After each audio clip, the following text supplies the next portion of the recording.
اعوذ باللہ من الشیطان الرجیم بسم اللہ الرحمن الرحیم انزل من السماء ماء فسالت اودیۃ بقدرها فاحتمل السیل زبدا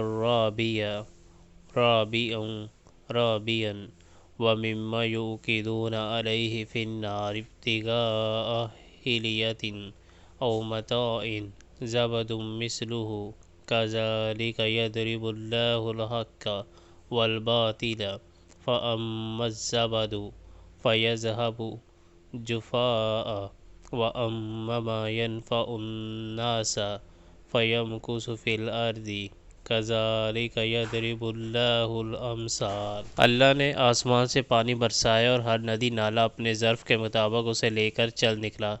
پھر جب سیلاب اٹھا تو سطح پر جاگ بھی آ گئے، اور ویسے ہی جاگ ان دانتوں پر بھی اٹھتے ہیں جنہوں نے زیور اور برتن وغیرہ بنانے کے لیے لوگ پگلایا کرتے ہیں۔ اسی مثال سے اللہ حق اور باطل کے معاملے کو واضح کرتا ہے۔ جو جاگ ہے وہ اڑ جایا کرتا ہے، اور جو چیز انسانوں کے لیے نافع ہے وہ زمین میں ٹھہر جاتی ہے۔ اسی طرح اللہ مثالوں سے اپنی بات سمجھاتا ہے۔